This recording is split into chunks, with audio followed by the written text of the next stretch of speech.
Beginners ആയിട്ടുള്ള traders ചെയ്യുന്ന 5 mistakes. ഒന്ന്, trading without A plan. Trade ചെയ്യുമ്പോൾ ഒരു പ്ലാൻ എന്തായാലും നമുക്ക് വേണം. അതായത് എവിടെ നമ്മൾ എൻട്രി എടുക്കണം, എവിടെ നമ്മൾ എക്സിറ്റ് ആവണം. അല്ലാതെ ബ്ലൈൻഡ് ആയിട്ട് ഒരു ട്രേഡ് എടുത്തു കഴിഞ്ഞാൽ അതൊരിക്കലും നമുക്ക് സക്സസ്ഫുൾ ആയിട്ട് എൻഡ് ചെയ്യാൻ പറ്റത്തില്ല. 2, ഒരു സിംഗിൾ ട്രേഡിൽ തന്നെ ഒരുപാടധികം റിസ്ക് ചെയ്യുന്നത്. അതായത് വളരെ പെട്ടെന്ന് തന്നെ കോടീശ്വരനാകാം എന്നുള്ളൊരു ചിന്തയിൽ ഒരുപാടധികം പണം ഒരു സിംഗിൾ ട്രേഡിൽ തന്നെ റിസ്ക് ചെയ്യും. അത് വളരെയധികം ബാഡ് ആയിട്ടുള്ളൊരു മൂവ്മെൻ്റ് ആണ്.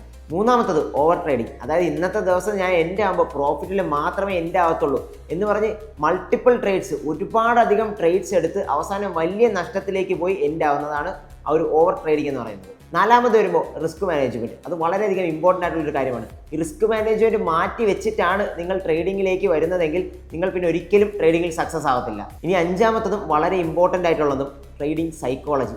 അതായത് നമ്മൾ ഇമോഷൻസ് വെച്ച് ട്രേഡ് ചെയ്യുന്നത്. അതായത് ഗ്രീഡ്. നമ്മുടെ ട്രേഡിംഗ് പ്ലാൻ പ്രകാരം നമ്മൾ ടാർഗറ്റ് എത്തിയാലും എക്സിറ്റ് ചെയ്യത്തില്ല. നമുക്ക് ഇനിയും കൂടുതലധികം കാശ് കിട്ടുമെന്ന് പറഞ്ഞ് നമ്മൾ ആ ഒരു ട്രേഡിൽ തന്നെ ഹോൾഡ് ചെയ്തിരിക്കും.